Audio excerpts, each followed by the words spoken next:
Yay, success even with the Zoom update.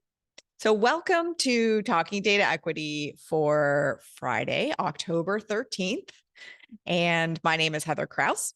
And Talking Data Equity is a regular weekly, most of the time we have it every Friday event that is a free, informal, drop-in community event that is open to anybody that's interested in figuring out ways to embed more equity in the work that they're doing with data. And what we do and exactly how data equity looks and feels is different from Friday to Friday. And sometimes we talk about a specific technique. Sometimes we just have an open question and answers. Sometimes we have special guests. And today we have a topic. So today I am the guest and you all are the special guests. And I'm going to share a little bit about the We All Count tool called a data biography. And I'm also going to share some other related tools that help us understand kind of what power dynamics, what equity issues, what sources of bias are embedded in data sets that we are either collecting or thinking about using. So that's what we're going to do today. And how the logistics of talking data equity works is that we run this as a Zoom meeting. So you can come on and off video as you like, and you have control over your own microphone. So you can take yourselves on and off mute as you would like. And our preference for today is if you would keep yourselves on mute for the first part of talking data equity while I'm going to just share a couple of examples and share a couple of tools. Feel free to use the chat all you want while I'm talking and showing some slides. Feel free to put questions in the chat. Feel free to put comments in the chat. Feel free to have long conversations in the chat. And then after I'm done sharing some of the slides and stories and tools, that's when we're going to ask you to raise your hand if you want to unmute and share an example or ask a question. Okay, so that's the general plan. And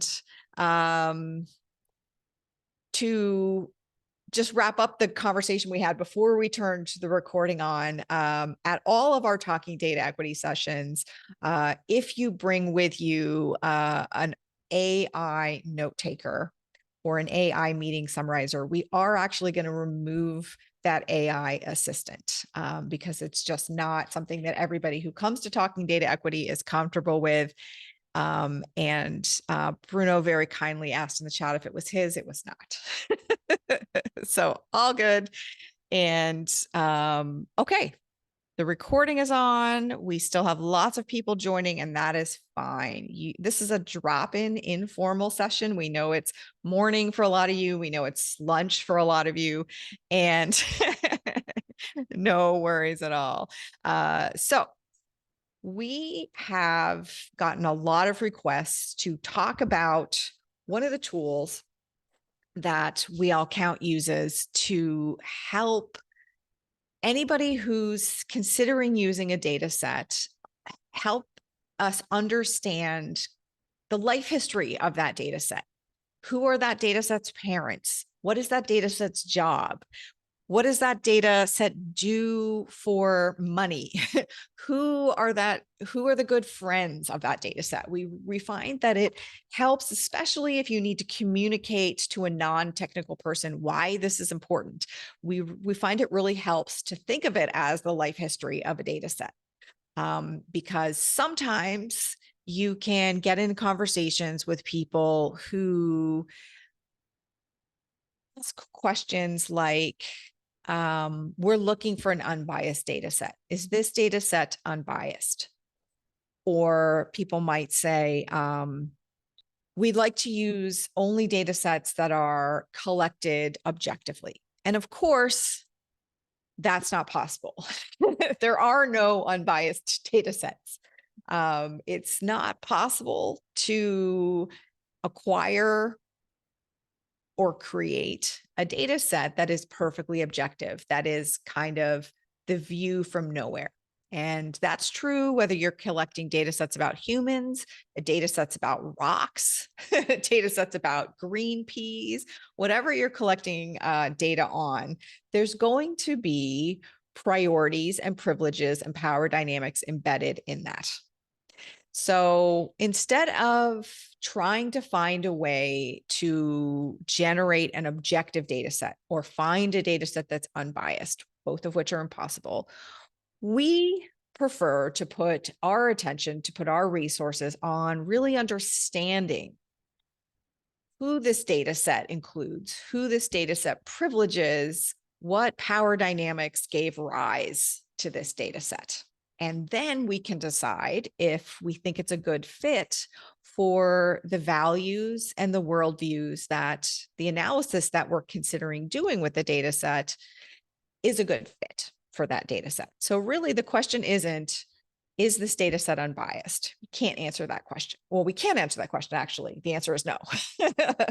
But the question is, are the biases that are baked into this data set in alignment with the priorities of the project that we're doing?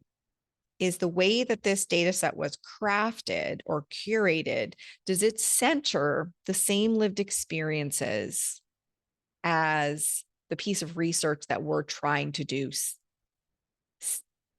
wants to center? So does the data set and our research have alignment around whose lived experience we're trying to center? That's a question you can answer.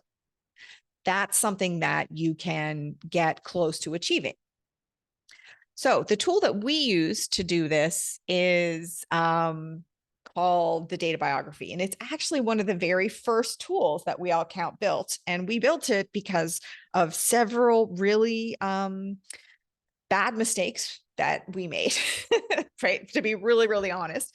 One of them that I like to share is we were doing some analysis. This is many, many years ago, actually decades ago, doing an analysis on the effectiveness of a new learning group project.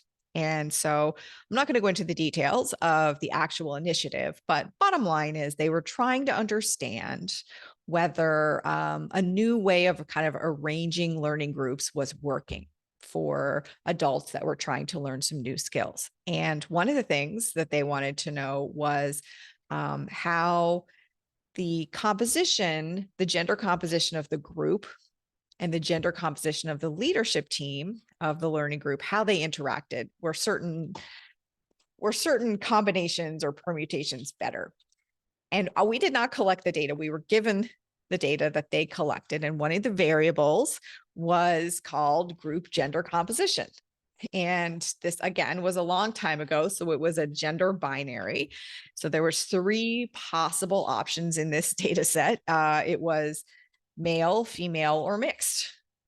And we did the whole analysis, assuming that this variable called group gender composition was measuring one of 3 possibilities, whether the learning group was comprised of male learners only, female learners only, or mixed. And which was part of the project design, to have these 3 types of groups. Again, very old, outdated gender binary, but this is what happened in that project. And so we did the analysis, and then we went kind of to the various learning sites to ground truth, to make sure that we hadn't, made some really deep misunderstandings of what was happening on the ground. And I was looking at my clipboard, because this is so long ago that there were no iPads or anything. There was clipboards. And I was looking at my clipboard, looking at the data, looking at the analysis, and looking physically at the groups, and kind of turned to one of the facilitators and said, I don't think that I have the right data, because I'm looking at groups that look to me like they have mixed genders in them among the learners. And in my data, it says female.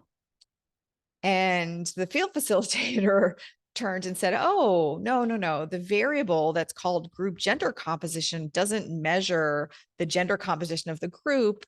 It's the opinion of the person collecting data about who in this group is doing the most work. And so, of course, the entire analysis was wrong. We had to redo everything. And this was this was just one of many examples that helped us understand that you cannot rely on things like variable names, even if they seem really, really descriptive, even if they seem like they are telling you what they contain.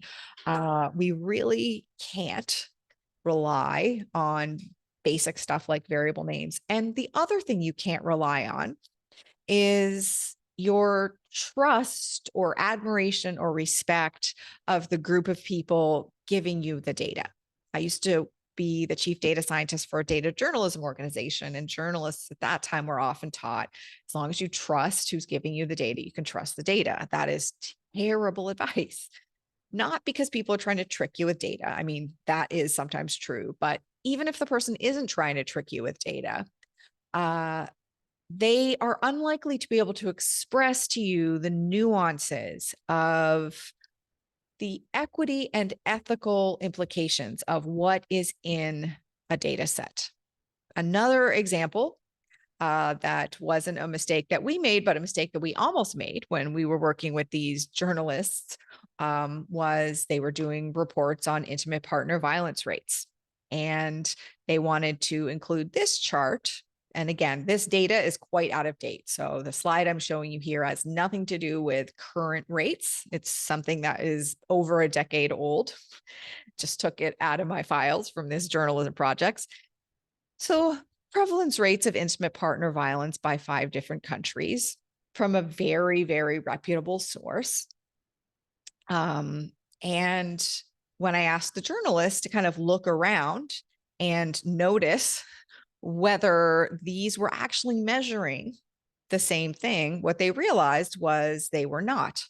The definitions of intimate partner violence were really, really different in each of these data sets. The purpose of why this data was collected. So for example, if you're trying to estimate intimate partner violence and you go and knock on doors and ask people if they've experienced violence, you're going to get a very different data set than if you work at a intimate partner violence crisis nonprofit and you use that data.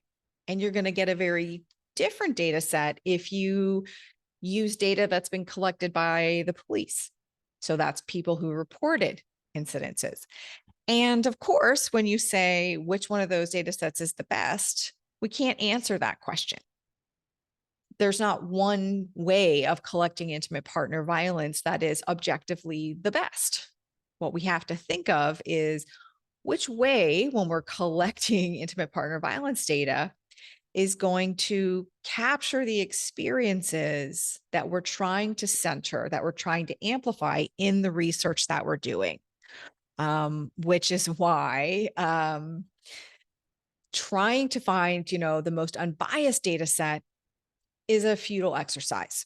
And so, yes, as you're mentioning in the chat, exactly. Once the journalists were able to get the raw data, which they could do because they were luckily enough to work closely with this organization, they were able to get the raw data and standardize it around a common set of choices, include people who were the same age, include data that was collected in a similar way. You can see how different these two charts are.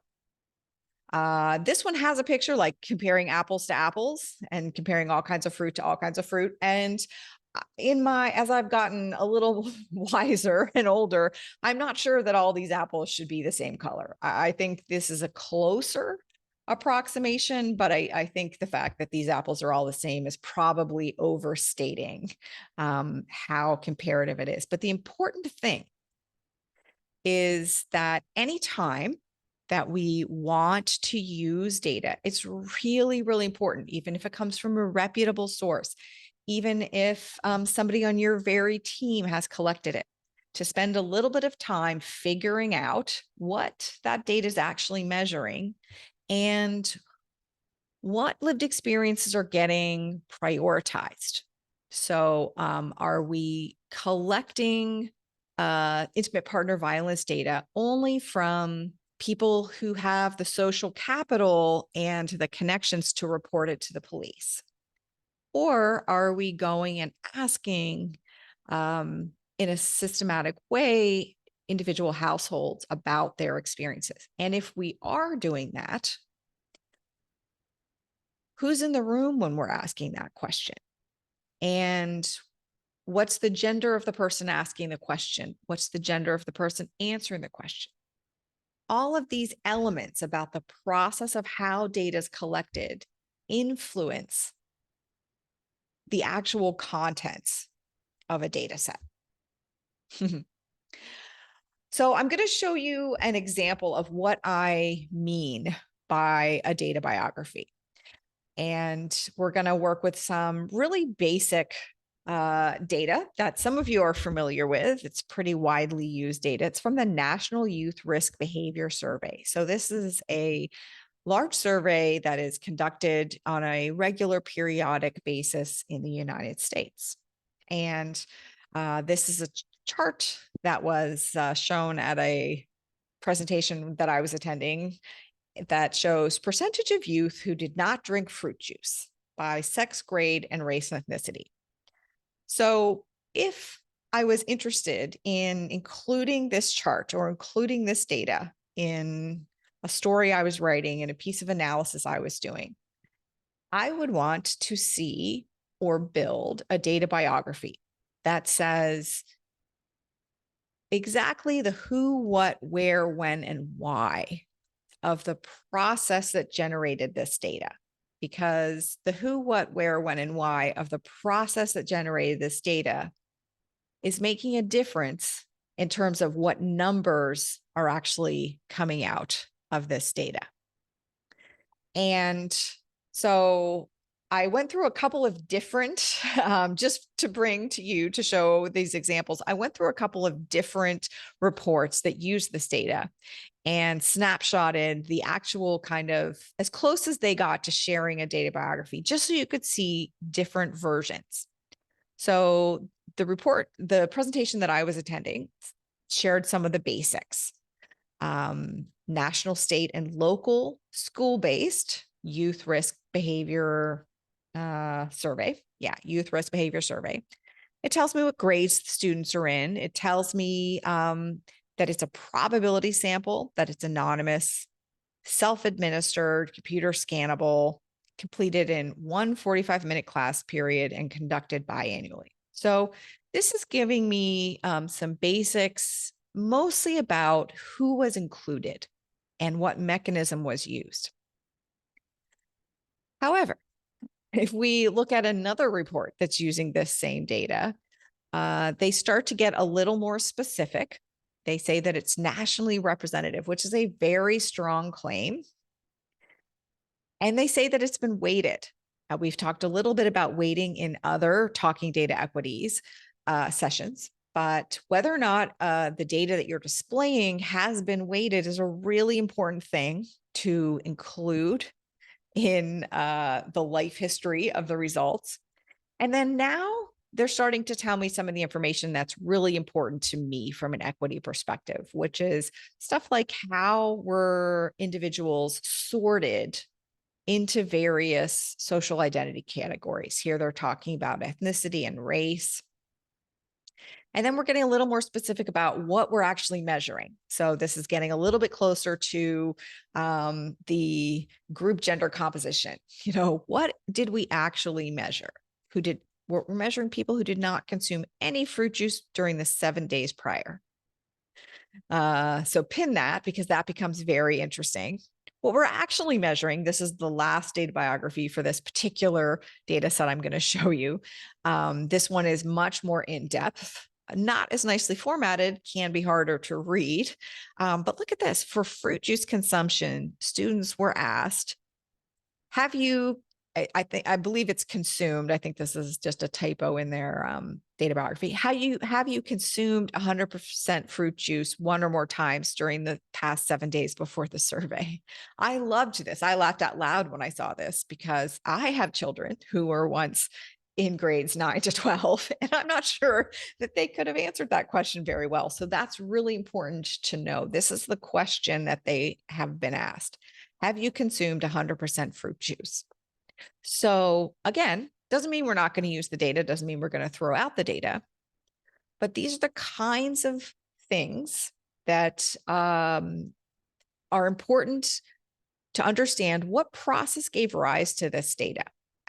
Then if we look into the who section of the data biography, because again, we recommend a data biography as the who, the what, the where, and the when.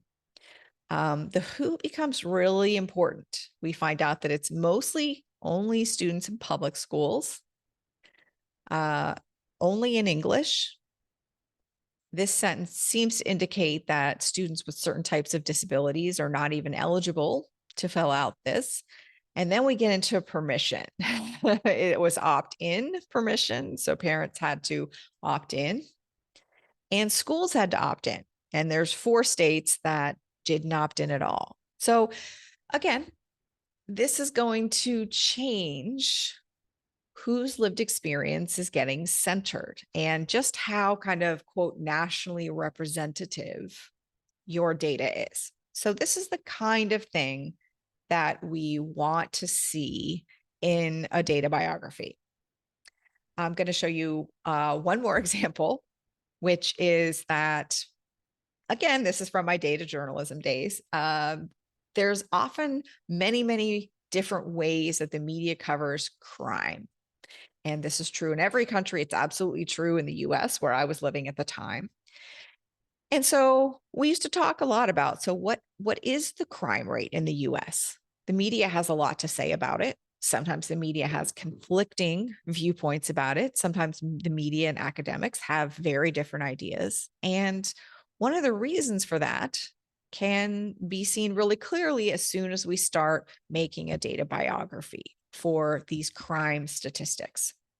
And one of the reasons is there's 2 really big and very different sources of official crime data in the United States, the FBI and the Bureau of Justice. And they're very different. I'm not going to go through this whole thing. I'm going to share the slides on the Data Equity Forum. But basically, bottom line is FBI publishes crimes that have been reported to the police and specific types of crimes. The Bureau of Justice statistics on crime asks people. They do a survey where you get probabilistically sampled, and then they ask you 12 years and older. So that's very young people, which is very interesting. And then they ask them about whether or not they've experienced a crime. So this is similar to what we've been talking about in the domestic violence sector. And to make matters even more complicated, just recently in the middle of the pandemic, the FBI retired its very old-fashioned way of tracking and publishing crime data and instituted a new way. Now, of course, this had been in planning, in operation for many, many years before the pandemic. They didn't just get the idea in the middle of the pandemic. It had been, planned and budgeted for, but it was really unfortunate that it happened in the middle of the pandemic, because even to this day, there are significant cities who are not reporting crime data because they aren't allowed to report it using the old way, and they don't yet really have their systems up and running to report it in the new way. So this is as of February 2022. So this is a year and a little bit old. But at that time, if you looked at crime data for the United States, you would be looking at data that did not include New York City or LA because of a shift. And so if you were just looking at crime statistics, and this happens all the time to well-intentioned, well-meaning analysts, policymakers, journalists, where we look at data and we see something changing and we think, oh, crime is changing. But in fact, crime reporting is changing. And this is something that you would notice if you had access to a data biography or if you created a data biography. And once you have your data biographies, you've either created them or somebody else has created them so you can use them. You can often then find really interesting differences. So this is from the Pew Research Center, and this is them comparing and contrasting different categories of crimes, comparing the FBI, which again is like the official reported to the police or other criminal justice professionals, compared to the Bureau of Justice, which is when we go and take a survey. And it's very interesting to see, like what percentage of crimes that are experienced are reported, and does that change? And who does that change for? So doing a data biography is not only like a good practice to make sure you don't mess up, it also really helps you dig down into different different questions about what is really, really happening in the data that you're working with that you might not have noticed or even thought to ask if you didn't make a data biography. A couple other examples that I just wanted to share briefly, but didn't want to go through a whole slide deck to save space for questions is we work very closely with a couple of very large national institutions that use Medicaid data. And when we worked with them to make a data biography on a lot of the widely used indicators, two things became very clear. The first is that race and ethnicity markers in Medicaid data are very unreliable, especially for people who are Black or Hispanic. And there's a long story about why. It's kind of the evolution of how that data collection activity takes place. But if you were born really before about 1990, the data is going to be very, very unhelpful. The other one was zip code. So there's a lot of policy made and a lot of resource allocation based on kind of what's going on in different geographies and different neighborhoods based on Medicaid use and disbursement and need. And they base that on zip code data. And turns out that the zip code data in these big federal databases is a mailing address.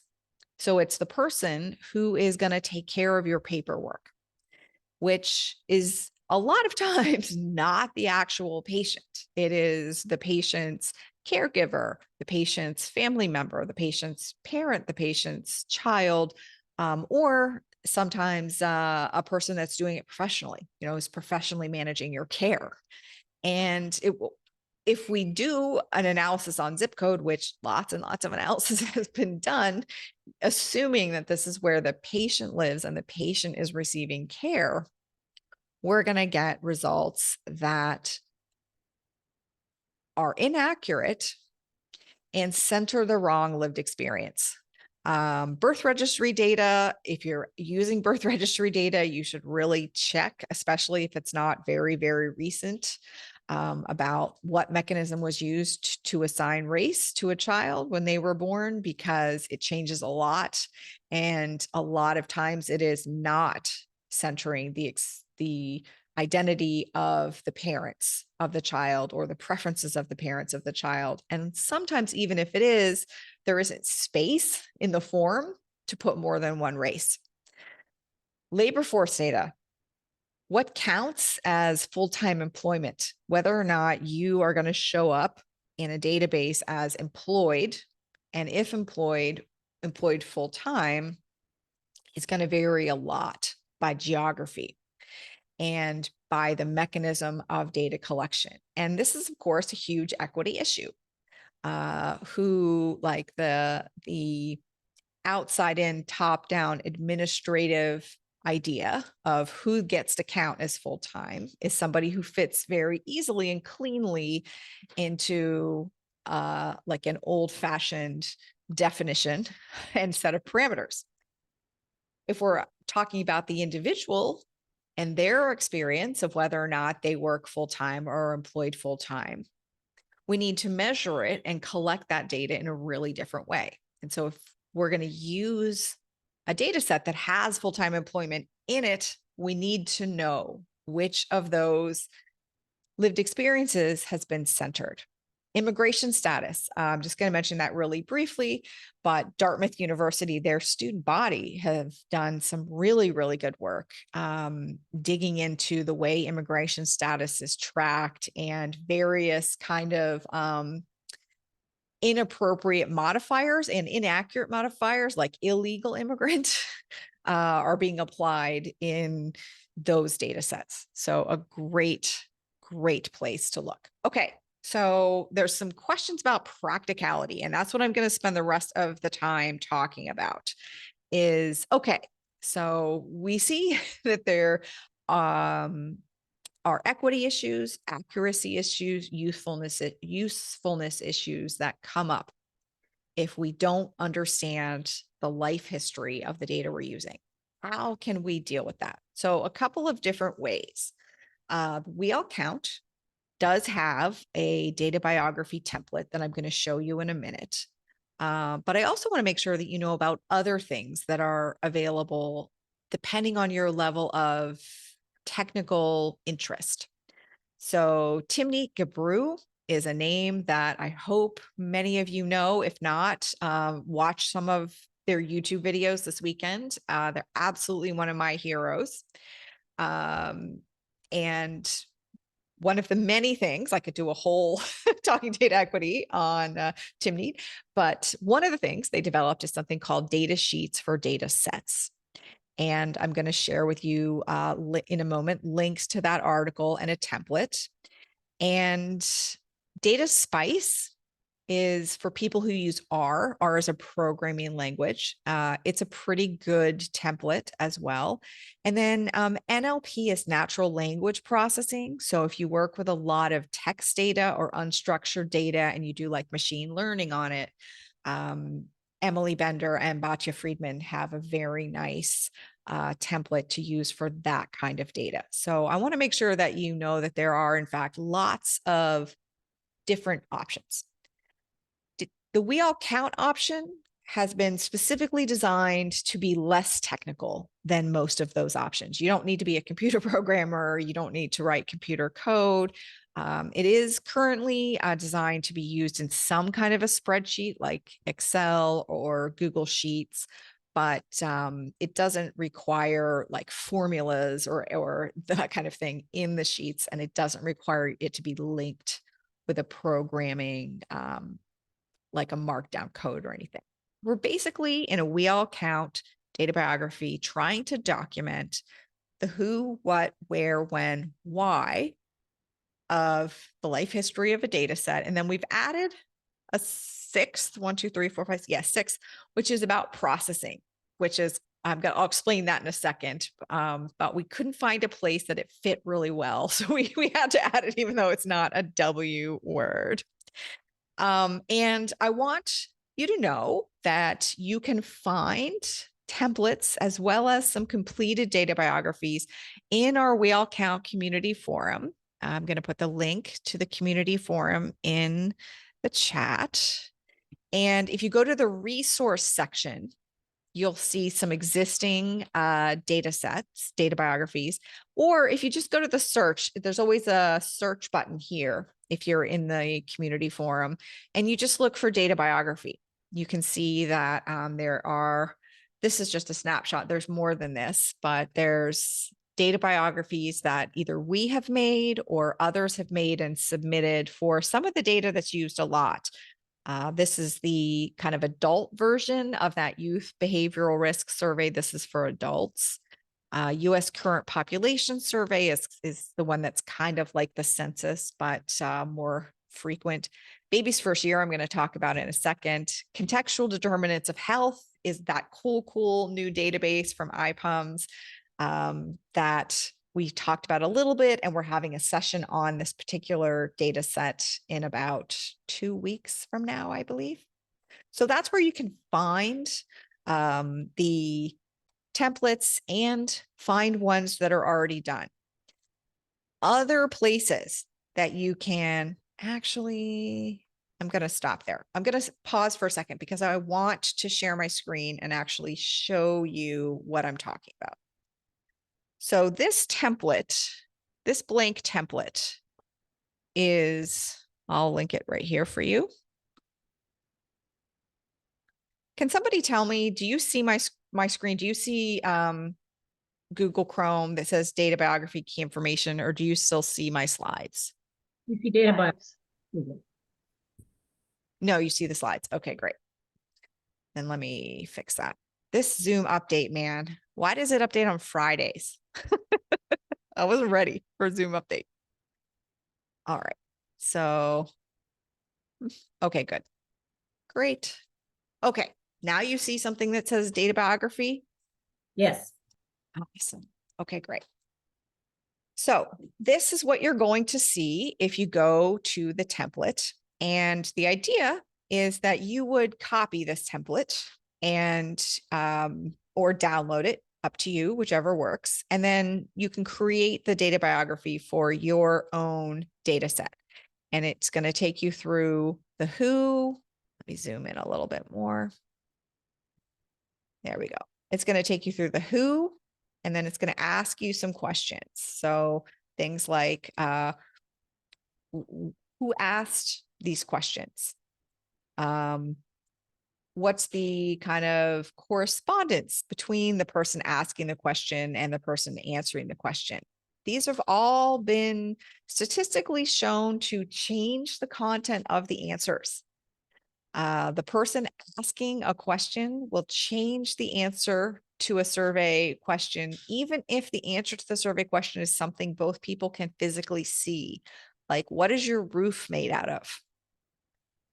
The person answering that survey question about what their roof is made out of will change their answer, even if both people are standing in the house and can see the roof, based on the social status or the perceived social status of the person asking the question and the person answering the question. So this stuff really matters. Who provided the data? Things like this. What type of data was collected? You'll see that links to an attached sheet where we can go through the individual information. We ask details about social identity variables, things like skip patterns. Where was this data collected? That's a very important question. Again, the content of the data set changes depending on where the data set was collected, even how. The same questions collected on paper versus on a tablet, different answers. The how, what tools and technology, incentivization, ownership. The why matters a lot. What the economic advantage to respondents for answering different ways, personal advantage, political advantage. This all really, really matters. So that's a blank template that you can use.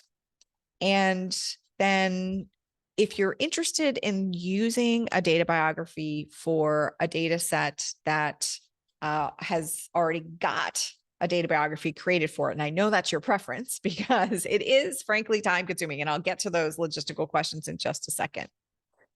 This is an example of a data biography from a very, very interesting data set from a project called Baby's First Years. And this is a piece of research that's being conducted in public.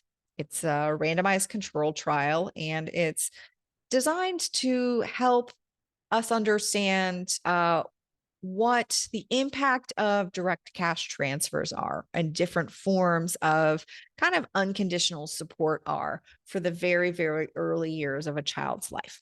You can read about it. It's very publicly accessible. Just Google Baby's First Years. But we're working with that data. And so people on our team have created data biographies. So I wanted to give you a link. Let me share the actual link with you. I've realized. There we go. The link here is what a completed data biography looks like for this data set. So again, I'm not going to go through it all step by step because I want to make sure we have time for questions. But you can see that it helps clarify a couple of things like We don't know who is asking these questions. And that really, really matters, especially on some of the really sensitive topics that are included in this kind of data on like social location, experiences of discrimination in healthcare, stuff like that. Who asks those questions changes the content of the data. This is really important. We don't know who opted to not participate. And that makes a huge difference in what the final results are. Who was asked to participate, who agreed to participate, who declined to participate. And so this is what we mean when we say there is quite literally no way to create an unbiased data set. And so instead, we need to use our time and resources to document who is getting centered, who is showing up in this data, and whose lived experience is getting prioritized in the way that this data is being collected and the mechanisms that are used. Then you can see the next two tabs. This first tab is like the kind of the broad strokes. How is this data collected? And then the next tab is the individual variables. Again, I'm not going to go through this. You can do that on in your free time. If you're interested, I'm also going to take more questions in the forum if you want to ask specific technical questions. But there's really important information about specifically what is getting measured. How is it getting collected? Direct, indirect, or combination? That means, is this being asked? Is this being assumed by the person collecting the data, or a combination? That's an important question to know, because a shocking amount of the time, people are looking at other people and assuming what race they are or assuming what gender they are and writing that down. Last tab on our data biographies are the basic questions about social identity and demographic variables. So like the 4 key elements, which we've talked about before, and I'm happy to talk about again. Okay, I want to show you one more. I want to show you Tim Neat's tool, because I don't want you to think that you have to use a data biography, because you don't. King County Department of Health have also been creating data biographies, and they make them publicly available to use. That's Sarah J. We've had Sarah J. Here twice as a Talking Data Equity guest. So if you want to see specifically how they did that, you can find Sarah J's recordings on our community forum. One last thing I'm going to say about data biographies, which is uncomfortable for me, but I'm getting a lot of requests. This one does have a formal academic citation. So if I have a very fraught relationship with formal academic citations that I am actively working on, many of you here are helping me actively work on that.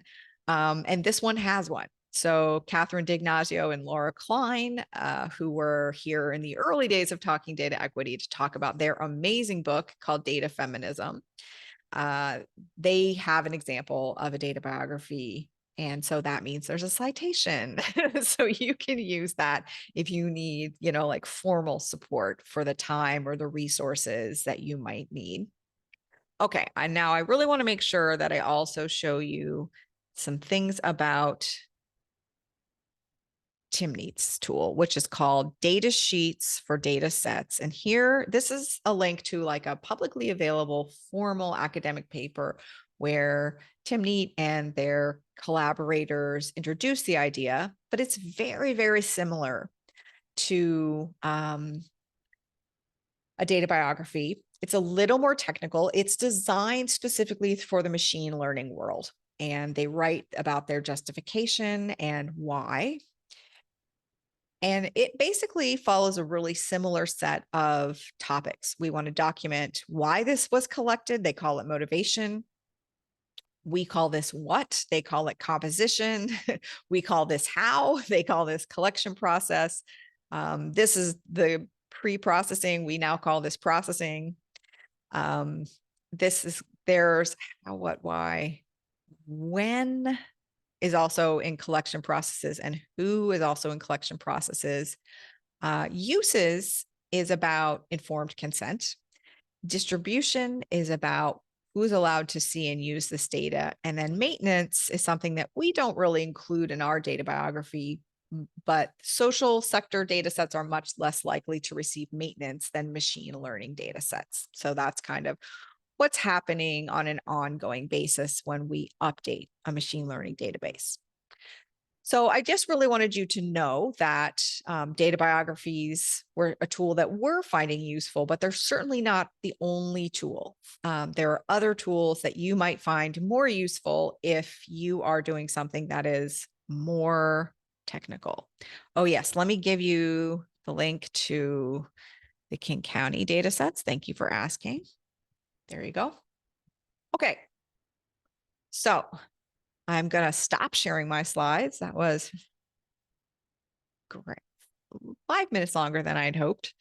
But that's always how it is on Fridays, isn't it? So now let me turn it over to you and your questions, your reflections, your sharing. I am going to start with questions that are in the chat. But if you want to unmute yourself and ask a question or share a story, just raise your hand and let us know. Happy to do that. Okay. One of the really important questions is, how do you get the answers to this if there's only limited information available? And that is a very important question. Thank you for asking it. And it's really common. It's getting more expected that people publish background information on their data sets, but it's not nearly common enough. And often what is considered like the basics in like a data dictionary or metadata are often not enough for you to really understand the power dynamics or the lived experiences that are baked into the data set you're considering. And I highly recommend contacting the people that collected the data. We do that on a regular basis, and the response rates are really, really high. The number of times that we reach out and either submit a Word doc with some questions or ask for a phone call with the people that collected the data or the people that are maintaining the data, the number of times that people are willing to engage is really, really high. And I know that a lot of my partner teams have had a similar experience. And in fact, people often feel like you're taking their data seriously and you're respecting the hard work that they've done to try and build that data set, if you want to reach out and make sure that you understand. So that's what I recommend.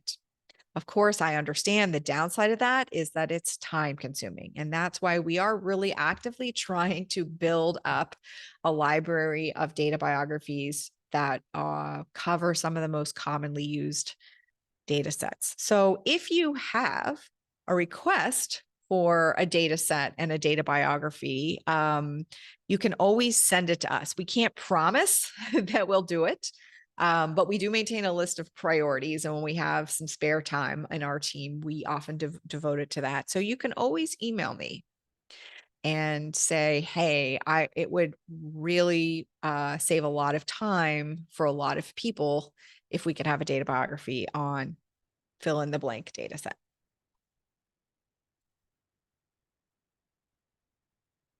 Yes, somebody is mentioning a really important topic, which is I would really like a data biography for the HUD point in time data counts.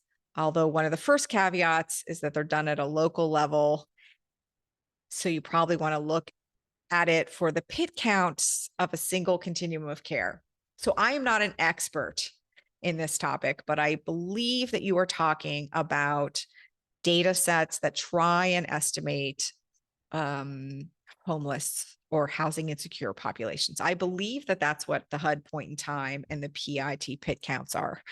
And it's been a long time since I worked directly with some of that data, but it was incredibly unstable and desperately in need of a really good data biography. So I will add that to our list. And if there's anybody here who's working in the homelessness sector or with homeless or housing precarity data, let us know. Okay, another good question. How can this be done on data sets as a derivative of other data sets, like proprietary estimates from publicly available data? I love this question. This is a very important question because that kind of data is becoming really, really common and is going to get even more common as AI becomes a big deal and stuff like that. And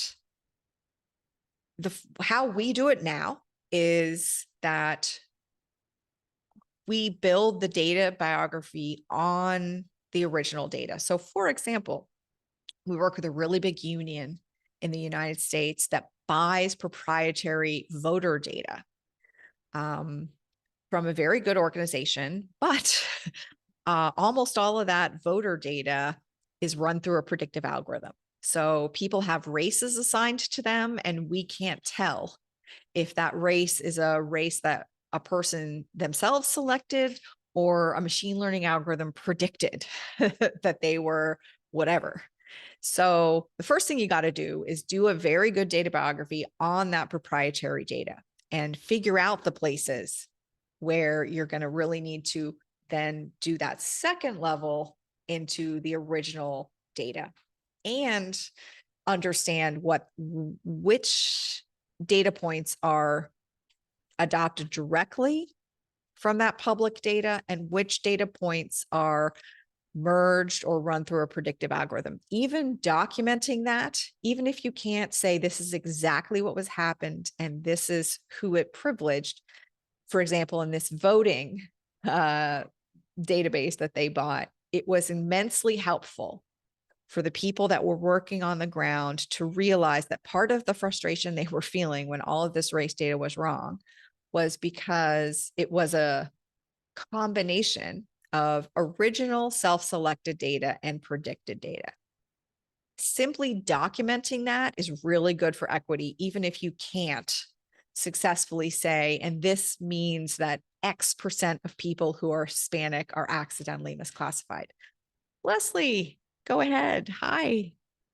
Hi, thanks so much for this presentation. I've got so many thoughts in my mind. But one of my questions is, so doesn't the person or people filling out the data biography, don't their biases come in? So like the political Oh yes. privilege. And how do you, I guess, there's probably no way to control for that, but Well, Leslie, the really the only reliable way I know to control for bias is to document who is making the choices. And so you make a really good point that we should add to the data biographies some space for documenting who created the data biography. That is a very, very good point that we will take care of. And that is the only way I have found in many, many decades of working in a profession whose whole job it is to estimate bias. Yeah, that's a yeah, really good point. it'd be interesting to have two different groups fill out the data biography and see how close some of those more things, really sensitive to bias might come out. So just a thought. Thank you. It's a great thought, and it is now moving to the top of my to-do list. We will do that and get back to you. That is a great question. It's always so valuable to have you here, Leslie. Thank you so much for adding that insight. Sorry to add more work. Happy to help. Oh, this is the work. This is the point. um, okay. Let me see. We only have one more minute. So somebody is asking how they can submit hello@weallcount.com is the email address. That's our group email address, but we're a tiny team. And if you send us your data biography requests there or suggestions, we will find you and try our best to get it back to you. I'm also going to add, somebody very generously has put some Oregon homeless data and their attempts at a dashboard. So be very kind. They put their resources and time into this. Where can you find the data biographies that We All Count have been working on? So the community forum, the resource section of the community forum is one really good place to find all of that. And the other place is on our website. I'm just going to give you the link to the tools. Our website has a page called Tools. And on that tools page, you will find a direct link to our most update data biography template. And as you have just heard, we will be updating it again because there's a very good insight coming from Leslie. And we have to leave it there. I was worried this talking data equity was going to be too short and there was going to be like lots of dead air and lots of spare time, but quite the opposite. Now I wish we had a whole nother hour because I know there's many, many more questions. So this recording and all of these links will be on the community data equity forum in the events section. And so you feel free to keep asking your questions in that events section under this recording or in the resource section under one of the data biography examples, because we frankly do this to try and put tools into your hands that are useful. And so we would really like to hear what is useful to you. What do you need next? All right, so we are back. We are back next Friday with a very exciting guest who's done some on the ground work with LGBTQ plus data, and it should be great. So thank you for coming. Be very, very good to yourselves, very good to each other. Have a good weekend. See you next Friday. Bye, everybody.